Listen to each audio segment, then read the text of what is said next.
Alors, on va parler machine learning aujourd'hui. Qui a déjà un peu touché? Qui a fait un petit réseau de neurones ou bien un arbre décisionnel ou n'importe quoi d'autre? Pas mal, super. Bon, pour les autres, vous n'avez pas besoin de prérequis. Je reviens au tout début. Et le but, c'est de vous donner envie justement d'essayer, comme ceux qui ont déjà essayé. Et pour essayer, on va utiliser le dataset qui est un peu le Hello World du machine learning. Ce sont des chiffres manuscrits. Vous le trouverez sur Internet si vous tapez MNIST. Et sur le même site, vous allez trouver à peu près 20 ans de recherche et de papiers de gens qui se sont posés des questions intéressantes là-dessus.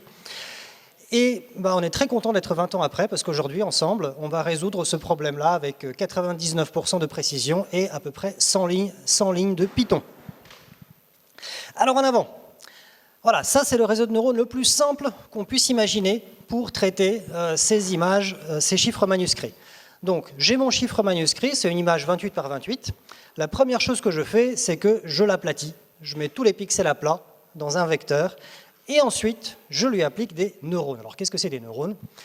C'est les petits cercles là, blancs. Un neurone, ça fait toujours la même chose, ça fait la somme pondérée de toutes ces entrées. Ça rajoute une constante, on appelle ça le biais, ça c'est juste un degré de liberté supplémentaire, et ça passe le résultat dans une fonction d'activation. Alors ici, j'ai 10 neurones, donc 10 fois, je fais avec 10 séries de poids différents, je fais 10 fois la somme pondérée de tous les pixels de mon image. Je passe ça dans ma fonction d'activation dont je vais parler tout de suite, et j'obtiens donc en sortie 10 valeurs, et je vais espérer que si j'ai bien choisi mes poids et mes biais, ces 10 valeurs, il y en a une qui va être plus grande et qui va représenter le chiffre qui a été reconnu. Voilà, c'est ça le but. Alors, parlons un peu de la fonction d'activation.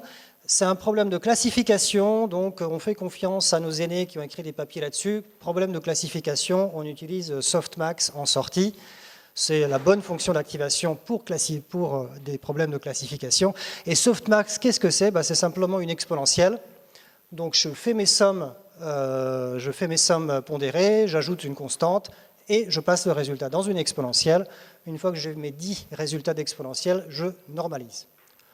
Vous allez me demander quelle norme, celle que vous voulez. On fout. Elles marchent toutes. Voilà, ça c'est softmax. Et maintenant, je voudrais écrire ça avec une matrice. Et parce qu'on est ambitieux, on va écrire ça non pas pour une image, mais on va directement écrire ça pour un groupe d'images. Ici, je prends 100 images d'un coup. Donc vous avez une matrice au-dessus de ma tête, là, il y a 100 images dedans, une par ligne. Je rappelle que les pixels, on les a tous mis à plat. Okay, et maintenant, avec ma matrice de poids, voilà, je fais une somme pondérée de tous les pixels de la première image. Voilà, première somme pondérée. Et puis je refais ça avec les autres colonnes de ma matrice de poids, et j'ai mes 10 sommes pondérées, à laquelle je rajoute 10 constantes. Voilà. Ça, c'est les entrées de mes 10 neurones. Donc je vais passer ça ensuite dans ma fonction softmax. Mais avant de faire ça, je refais pareil pour les autres images, et j'obtiens les entrées de mes 10 neurones pour 100 images différentes. Alors, juste un petit problème de notation, j'ai évidemment envie d'écrire ça x fois w plus b, mais le plus b, là, il est un peu problématique parce que voilà, j'ai une matrice 10 par 100 et j'ajoute un vecteur de 10 éléments. Bon, quand ça ne marche pas, on fait une convention qui fait que ça marche. Donc, pour ceux qui connaissent, il y en a qui connaissent Python et NumPy ici, je pense qu'il y en a pas mal qui sont... Bon, vous connaissez le broadcasting. En Python, on a le droit d'ajouter des matrices qui n'ont pas la même taille. Et ce que Python fait à ce moment-là, c'est qu'il essaie de dupliquer l'une des matrices. Ici, il va prendre le vecteur, il va le répliquer sur toutes les lignes, et c'est ça qu'il fait comme opération, s'il arrive du coup à faire matcher les tailles. Bon, c'est juste une convention pour pouvoir écrire notre multiplication de matrices comme ça. Et voilà ici la formule fondamentale d'un niveau, d'un réseau de neurones. Donc résumons, X, c'est mes images. J'ai 100 images, tous les pixels en ligne, donc une image par ligne. X fois W, c'est mes 10 sommes pondérées exécutées pour les 100 images. Plus B, donc je rajoute le biais à l'entrée de chaque neurone. Et je passe ça dans ma fonction softmax. Donc là, la fonction softmax, elle va s'appliquer ligne par ligne. Je fais l'exponentielle de mes 10 valeurs, je normalise. Ligne suivante, exponentielle de mes 10 valeurs, je normalise. Et donc, en sortie, ici, j'ai pour chaque image 10 valeurs qui, on va l'espérer, hein, si les poids et les biais ont été bien choisis, vont représenter, en regardant la valeur qui est la plus haute, l'image qui a été reconnue. Alors, comment est-ce qu'on va savoir qu'elle a été bien reconnue? Pardon, alors ça c'est comment ça s'écrit en Python TensorFlow. Vous voyez, c'est pas très différent. Ça c'est écriture mathématique, écriture en Python en utilisant la librairie TensorFlow. Alors, comment je sais si la prédiction de mon réseau est bonne ou mauvaise? Eh bien, il se trouve que les images que je donne pour l'entraînement, je sais ce que c'est. Donc je connais les labels associés à ces images. Et donc, je vais simplement calculer la distance entre les labels connus et les labels que moi je calcule. Alors, les labels connus, ils viennent sous une forme comme ça, 10 chiffres, tous des zéros, avec un seul 1 au milieu, et ça dit, c'est un 6, s'il est en 6e position. Ce qui tombe bien, parce que mes prédictions, ils viennent dans un format très similaire. 10 prédictions, et il y en a une qui est un peu au-delà des autres, ce qui veut dire que j'ai probablement reconnu un 6. Donc voilà, il me faut une distance entre ces deux-là. Là encore, elles marchent toutes. Hein. Bon. Vous prenez la distance euclidienne, vous faites la somme des différences au carré, ça va marcher. Mais dans les problèmes de classification, une distance qui marche un petit peu mieux que les autres, c'est celle-là, c'est celle qu'on appelle la cross-entropie. Donc ça, c'est les labels connus multipliés par le logarithme des labels calculés, voilà, 2 par 2, et puis après on fait la somme en travers du vecteur. Alors, avant qu'on se penche sur le code et qu'on regarde comment ça marche, petite démo.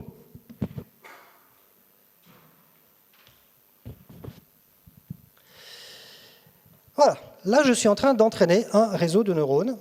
Et donc voilà, ici vous avez les 100 chiffres manuscrits qui défilent. Je suis en train de les rentrer dans la machine.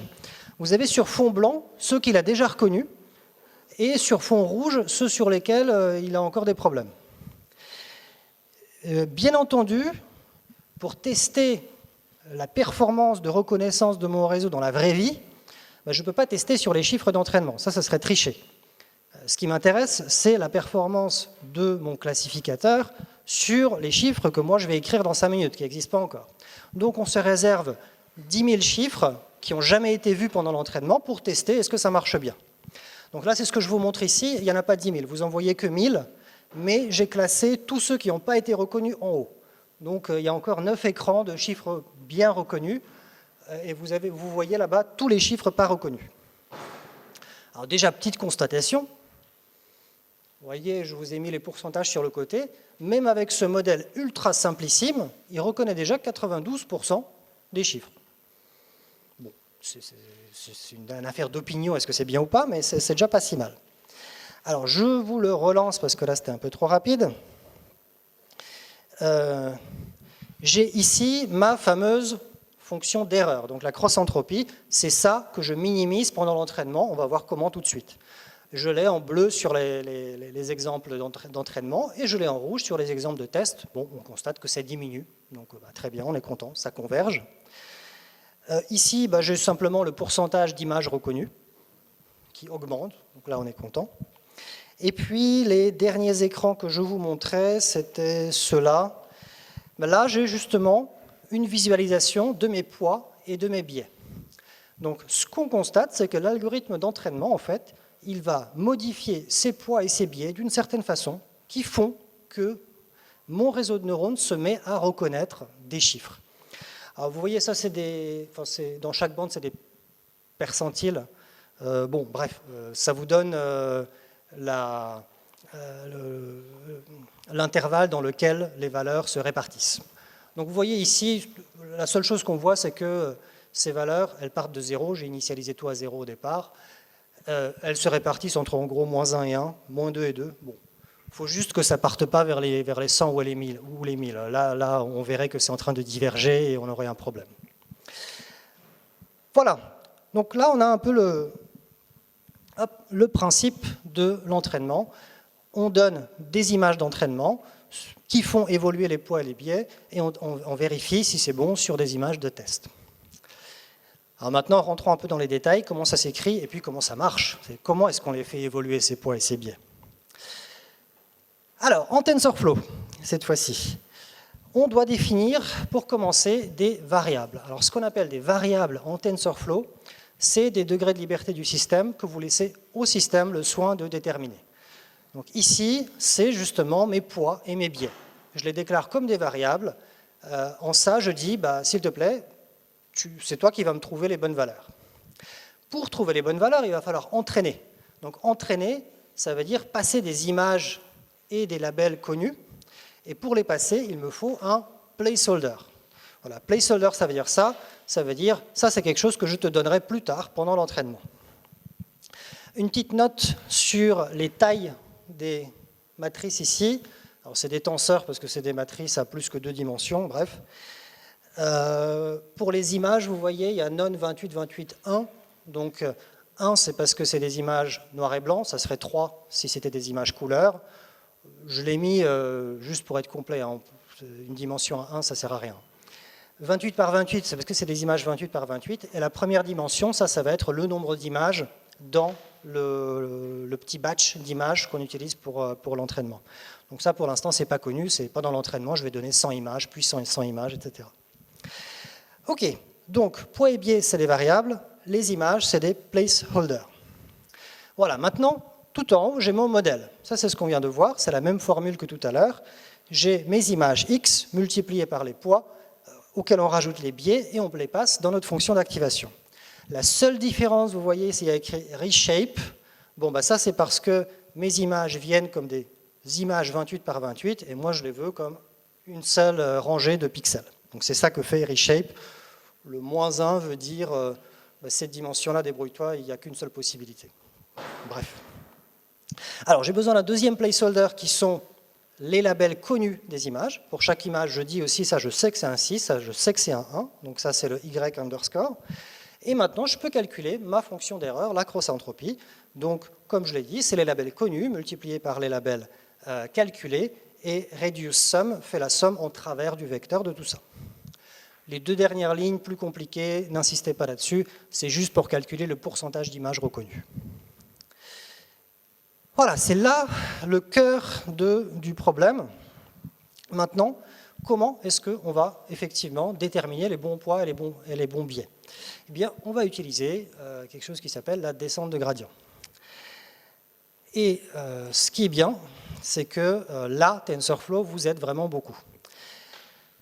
Alors, ce que va faire TensorFlow, c'est, ici on lui demande de, s'il te plaît, minimise la cross-entropie, donc ma fonction d'erreur. Pour faire ça, il va commencer par calculer les dérivées partielles de cette cross-entropie par rapport à tous les poids et tous les biais. Là, on lui dit merci parce qu'on se rappelle que les poids, on en a 784 fois 10, bon allez, en gros 10 000.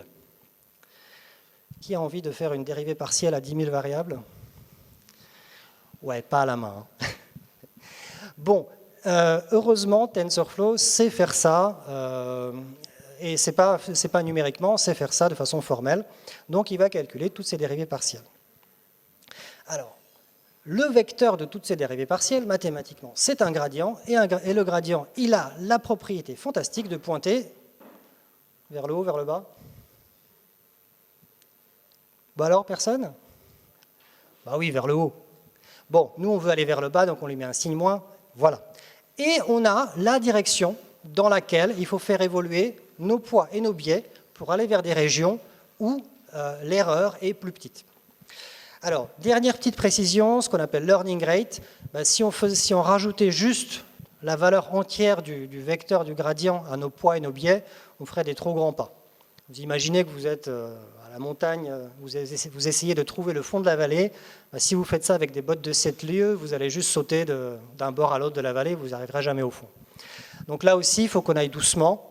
Donc une fois qu'on a le gradient, on rajoute à nos poids et nos biais, pas tout le gradient, mais une fraction de ce gradient, ici 0,003 multiplié par le gradient pour aller un peu moins vite.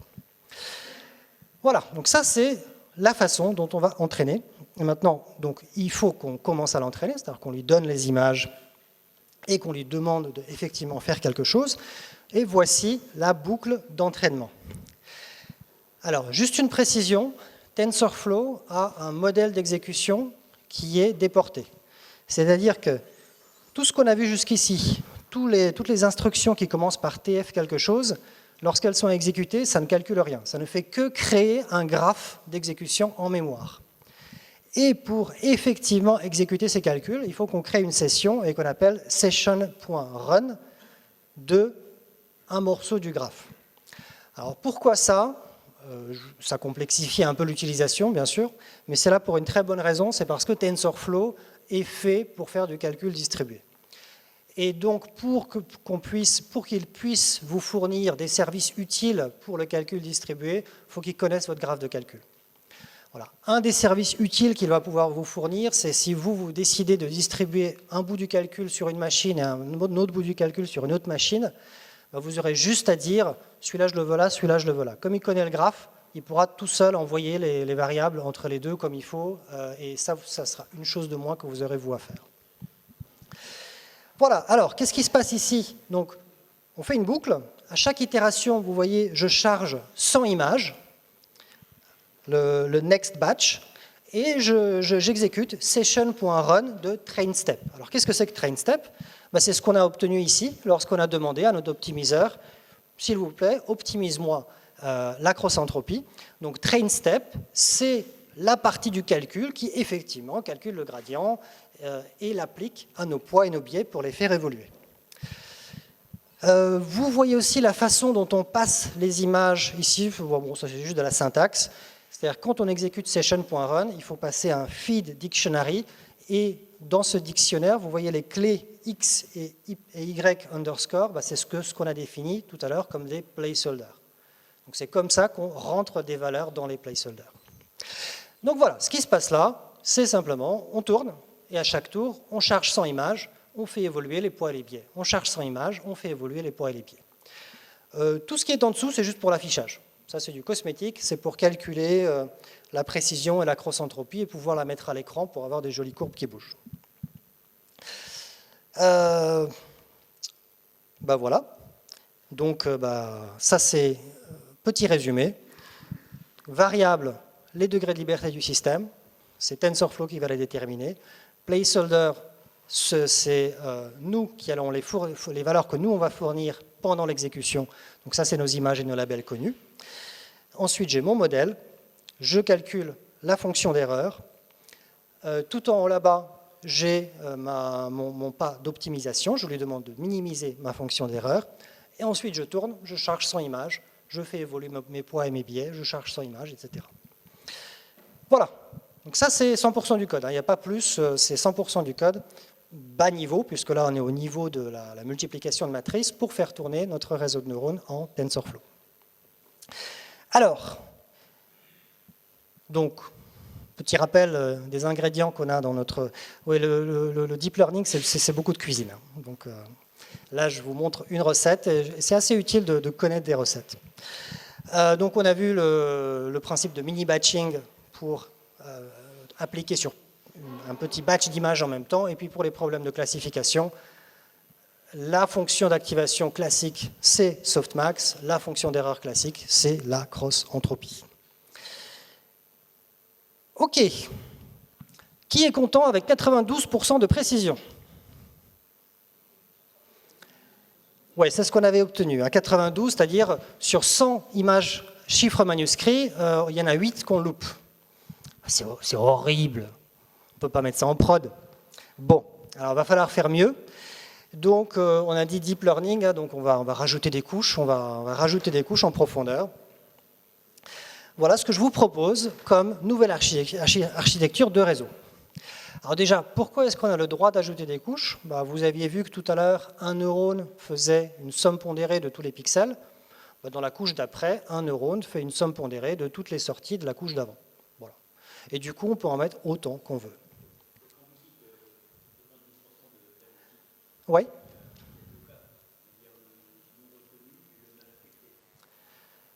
Alors ici, je parle que des non reconnus, puisque je sais le label de chaque chiffre.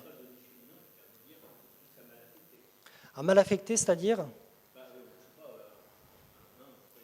Ils sont tous mal affectés chez moi. Dans la façon dont j'entraîne, ils sont tous mal affectés. J'ai pas optimisé. Je pourrais avoir un neurone supplémentaire, un 11e neurone, qui me dit ça c'est un chiffre ou ça c'est pas un chiffre. Voilà, ça serait une possibilité, mais je ne l'ai pas fait là. Donc là, il n'y a qu'une seule possibilité, soit reconnu, soit mal affecté. Ok, donc allez, on va faire 5 niveaux, on va remettre plein de neurones. Juste un petit détail, dans les niveaux intermédiaires, softmax, c'est très bien pour le niveau final, parce que ça donne, on normalise, hein, donc ça donne des valeurs entre 0 et 1 qu'on peut interpréter comme des probabilités. Les niveaux intermédiaires, il nous faut une autre fonction d'activation. Classiquement, je vous propose celle-là, la sigmoïde. C'est une fonction continue qui va de 0 à 1. Pourquoi pas? Alors, comment on écrit ça? Bon, il nous faut une matrice de poids et un vecteur de biais, cette fois-ci, par couche. Mais sinon, c'est la même chose qu'avant. Cette fois-ci, je vais les initialiser avec du bruit au lieu de les mettre à 0. Voilà. Truncated normal, ça veut dire random. Vous ne faites pas attention à la syntaxe. Et voilà mon nouveau modèle. Donc vous reconnaissez la formule fondamentale de chaque couche, et simplement, je l'ai enchaîné 5 fois. Donc vous voyez, la première couche, elle prend en entrée X, qui sont les images, et elle sort Y1 en sortie, et la deuxième couche prend en entrée Y1, au lieu de prendre les images. Et c'est comme ça que je les enchaîne. Tous avec des sigmoïdes comme fonction d'activation, sauf la dernière, qui a un softmax. Alors, on va dire, allez, on se lance. Top, top, top. Avant de se lancer, je vous ai menti, la sigmoïde, c'est de la merde. Pardon, on ne fait plus ça aujourd'hui. Alors, on va tout de suite changer de fonction d'activation. Pourquoi? C'est parce que quand on a commencé à rajouter des couches, la sigmoïde, comme elle tasse toutes les valeurs entre 0 et 1, plus il y a de couches, plus les valeurs sont petites et ce n'était pas terrible. Donc, quelqu'un a eu une idée excellente qui est d'inventer la Rectified Linear Unit, qui est une fonction encore plus simple que la sigmoïde. Alors ça, c'est vraiment bête comme chou. En dessous de 0, c'est 0. Au-dessus de 0, c'est l'identité. Bon, et bien en fait, ça marche vachement mieux. Et puis, je vous montre comment... Ça, c'est juste sur les 300 premières itérations. D'accord? Donc, c'est vraiment que le début. Ça, c'est ce qu'on obtient avec une sigmoïde. Et ça, c'est ce qu'on obtient avec des ReLU. Vous voyez, on converge beaucoup plus vite avec les ReLU. Pourquoi? Je crois qu'il n'est pas complètement malhonnête de dire qu'en fait personne n'en sait rien, qu'on a essayé, que ça marchait mieux. Donc on va se limiter à ça. Il y a quand même une petite inspiration biologique, c'est-à-dire que les deux fonctions viennent en fait du monde de la bio et de comment on pense que ça marche, les vrais neurones dans notre cerveau, et les biologistes ont évolué dans leur interprétation. Ils pensaient que ça marchait plutôt comme des sigmoïdes. Aujourd'hui, ils sont plus de l'opinion que ça marche comme des ReLU. Donc il y a un peu cette inspiration-là, mais bon, sur un ordinateur, on s'en fout de la bio, on a essayé, ça marche mieux. Alors, voilà. Maintenant, j'entraîne sur 10 000 tours, et là, je suis super content. Regardez, 98%. Yeah! Par contre, je suis super pas content parce que mes courbes sont dégueulasses. Vous voyez ici la courbe rouge, par exemple, le pourcentage d'images reconnues sur l'exemple de test, elle varie de 1% comme ça. Alors ça, typiquement, c'est parce qu'on va trop vite. C'est typiquement, on est en train de sauter d'un bout à l'autre de la vallée. Donc il faut nous mettre un PV, vous allez trop vite. Alors, il serait tentant de dire, je vais aller plus lentement, mais si on va plus lentement, on ne va jamais arriver au bout. Donc en fait, la bonne méthode, c'est de commencer vite et de finir lentement en faisant une belle exponentielle décroissante pour notre learning rate. Et là, les résultats sont assez spectaculaires. Ça, c'est avec une learning rate constante. Ça, c'est avec une learning rate décroissante. Vous voyez, c'est vachement plus propre. Et c'est non seulement plus propre, mais vous voyez ici la précision en bleu sur les exemples d'entraînement. Pour la première fois, elle est collée au plafond. Elle est à 100% sur des milliers de tours. C'est-à-dire toutes les images. Là, pour la première fois, j'ai un réseau qui a appris toutes les images d'entraînement. Bon, il ne sait pas encore reconnaître toutes les images de test, mais il a déjà appris toutes les images d'entraînement. Donc ça, c'était quand même assez puissant. Alors, ensuite, qu'est-ce qu'on va essayer de faire?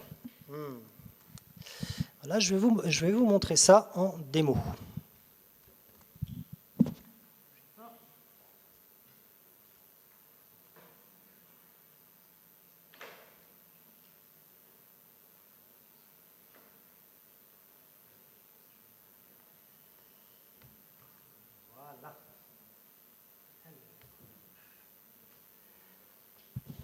Alors, cette fois-ci, ici, sur les graphes, je ne vous montre plus les poids et les biais, je vous montre les entrées et les sorties de mes neurones.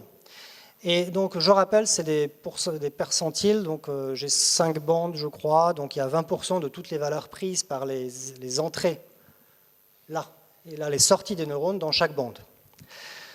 La bande sombre, c'est la bande médiane, donc il y a la moitié des valeurs en dessous, la moitié des valeurs au-dessus. Ben là, vous constatez, sur mes sorties de neurones, tout ce qui est en dessous de la médiane, c'est déjà écrasé sur 0. Donc j'ai plus de 50% de mes neurones qui sortent 0. Un problème, ça. Et quand on essaie de regarder pourquoi, ben on regarde que les entrées des neurones, ben elles sont en train de plonger. Et regardez où est le 0, elles sont en train de plonger sous le 0. Et rappelez-vous, la fonction ReLU qu'on utilise, pour des entrées négatives, elle sort 0. Donc, mon système est en train d'évoluer vers un état où il y a de plus en plus de neurones qui sont morts et qui sortent rien. Alors, qu'est-ce qu'on va faire contre ça? Eh bien, il y a une technique qui a été inventée et qui consiste à tirer une balle aux neurones. Ça s'appelle le dropout. Ça va commencer à s'éclairer. Pour l'instant, je raconte n'importe quoi. Donc la technique, elle, effectivement, consiste à prendre notre réseau, se choisir une probabilité de 75% pour garder un neurone, et à chaque tour d'entraînement, physiquement, éliminer 25% des neurones du réseau. Alors quand on les élimine sur une rangée, on booste un petit peu les sorties de ceux qui restent. Ça, c'est juste pour que, disons, la moyenne des activations qui arrivent sur la couche en dessous ne change pas. Mais c'est la seule petite entourloupe qu'on fait, sinon on les élimine. Évidemment, quand on teste notre réseau sur les images de test, on rajoute tout le monde. Donc là, on ne s'amuse pas à enlever des neurones. Donc là, en pratique, ce que ça va faire, ça, c'est qu'en fait, à chaque tour d'entraînement, on va bloquer un certain nombre de poids et de biais, c'est-à-dire on ne les fera pas évoluer à ce tour d'entraînement-là. Alors pourquoi ça marche, ça? Là, je pense qu'il y a des raisons, mais je ne vais pas rentrer dans les détails. Regardons déjà ce que ça fait. Ça, c'était sans dropout. Vous voyez mes neurones qui sont en train de se cracher vers 0. Et ça, c'est avec dropout, ils se crachent vers 0 2 fois plus vite. Je suis très content. Alors, pourquoi je ne raconte pas complètement n'importe quoi là? En fait, ce qui se passe ici, c'est que au début, je vous avais dit 5 couches, tout ça. En fait, j'ai donné un peu trop de degrés de liberté à mon système. Et tout ce que fait dropout, c'est qu'il accélère la convergence vers l'état idéal où en fait il y a moins de degrés de liberté dans le système. Donc dropout, ça fait plein de choses super utiles. Une des choses que ça fait, c'est que ça vous donne plus de liberté pour faire des erreurs sur le dimensionnement en termes de nombre de neurones de votre système. Réessayons maintenant tout ça.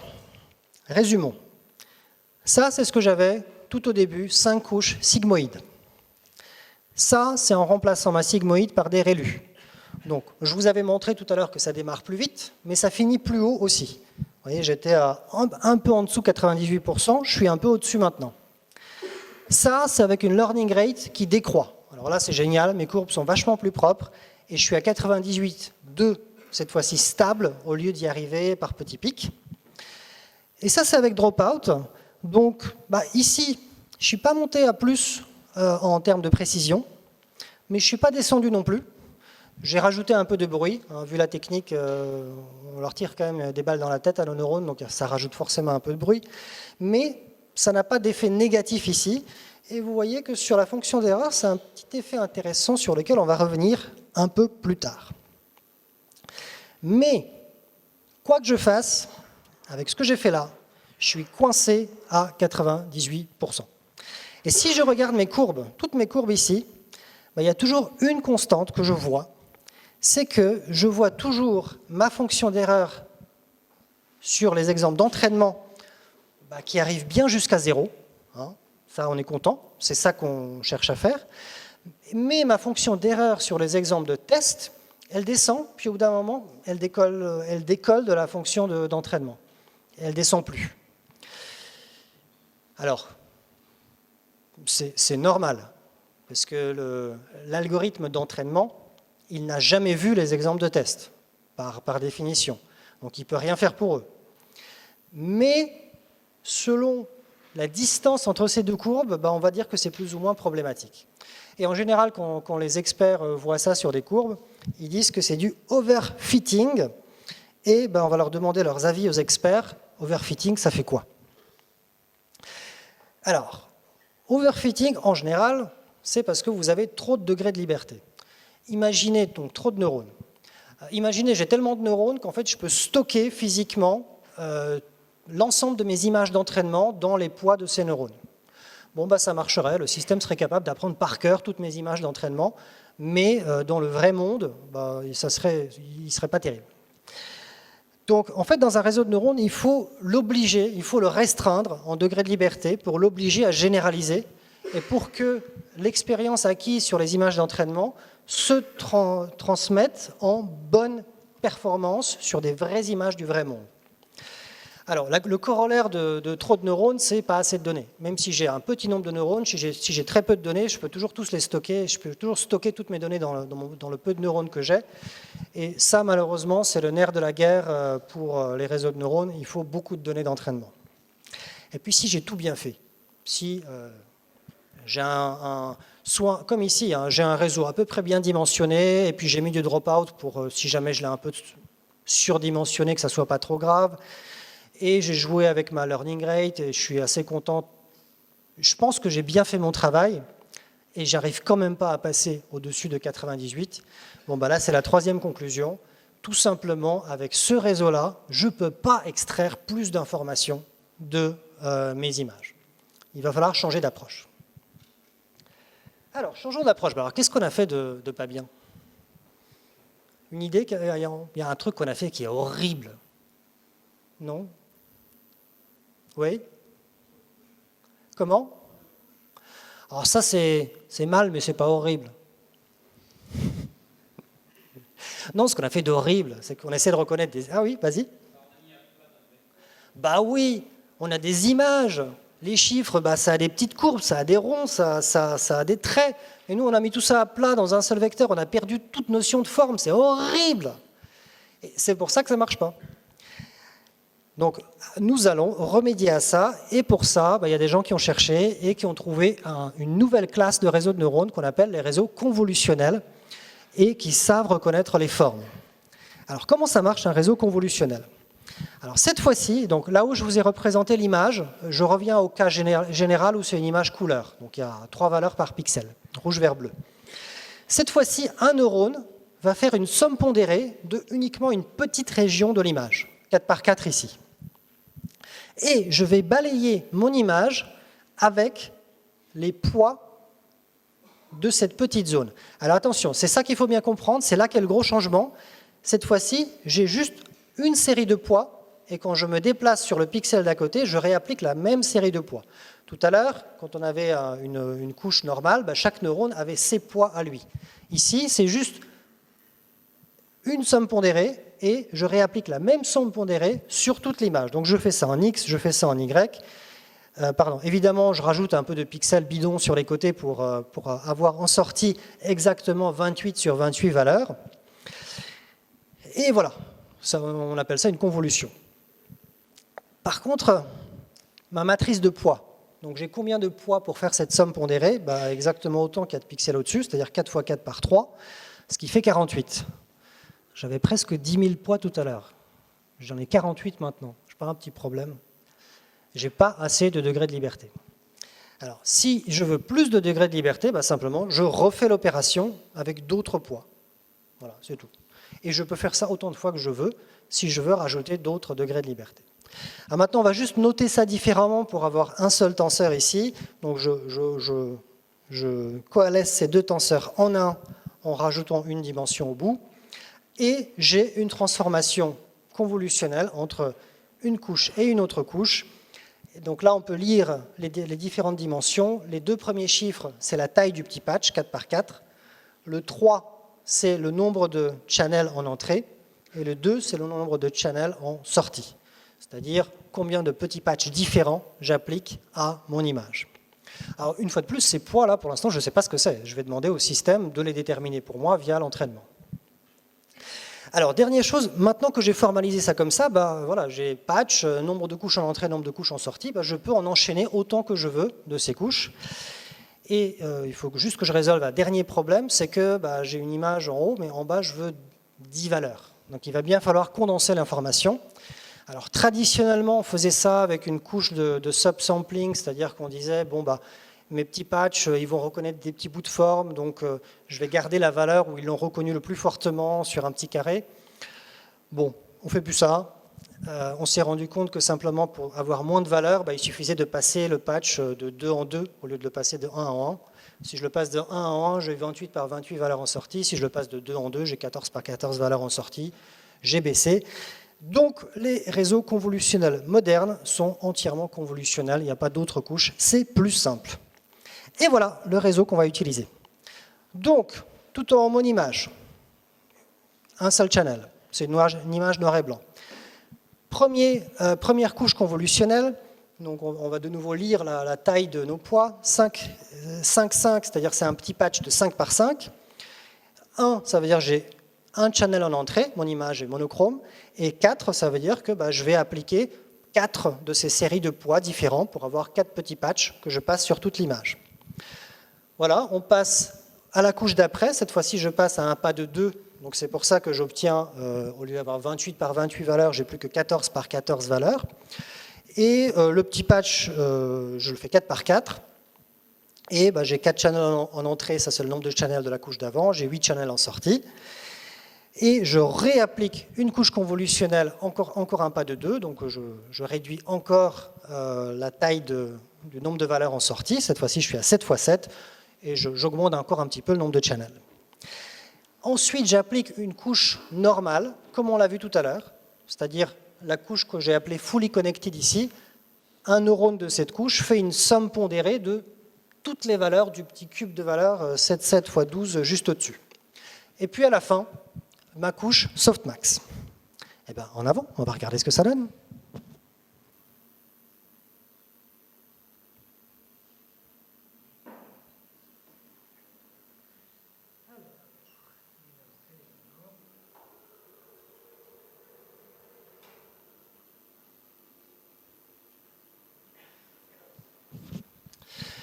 Voilà, alors la première chose qu'on va remarquer, c'est que ça va un peu moins vite quand même. On demande quand même beaucoup plus de calculs à notre système. La deuxième chose qu'on va remarquer, c'est que je suis à 100 itérations et je suis déjà dans les 90% à quelques. Donc je suis en train de bien converger. Je suis à 200 itérations, j'ai déjà passé 96 et je ne vais pas tout vous le dérouler puisque j'ai une petite vidéo et je sais même ce que j'ai en sortie. On verra le code juste après. Voilà ce que ça va donner à la fin de 10 000 itérations. Avec cette approche, j'arrive jusqu'à 98,9% de précision. Pourquoi pas 99? Bon, allez, regardons d'abord le code. Alors, comment est-ce qu'on code ça en TensorFlow? Bon, d'abord, il faut que, une fois de plus, je prenne une matrice de poids et un vecteur de biais par couche. Cette fois-ci, pour les couches convolutionnelles, mes matrices de poids, ils ont la forme que je vous ai montré tout à l'heure, c'est-à-dire les deux premiers chiffres, c'est la taille du petit patch, le troisième chiffre, c'est le nombre de channels au-dessus, et le quatrième chiffre, c'est le nombre de channels de cette couche-là. Et ensuite, voilà, ça va être ça mon modèle. Donc TensorFlow a une fonction utilitaire qui s'appelle conv2d, qui est juste une double boucle qui applique vos poids sur toute l'image d'entrée. Faites pas attention à la syntaxe un petit peu compliquée du pas. Hein, je vous ai mis en rouge les deux chiffres qu'il faut mettre soit à 1, soit à 2 pour avoir un pas de 1 ou un pas de 2. Donc après mes 3 couches convolutionnelles, j'ai un reshape, c'est-à-dire, vous voyez mon petit cube de valeur 7 par 7 par 12, il faut que je l'aplatisse en un seul vecteur pour pouvoir le rentrer dans une couche ordinaire. Donc c'est ça que fait le reshape. Et puis, Y4 égale, ça c'est une couche ordinaire, et puis j'ai ma couche softmax.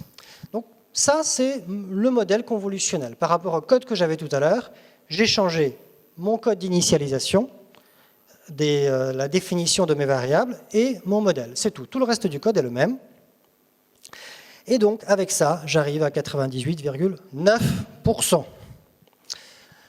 Qui veut aller à 99? Ouais, quand même, hein, on va aller à 99.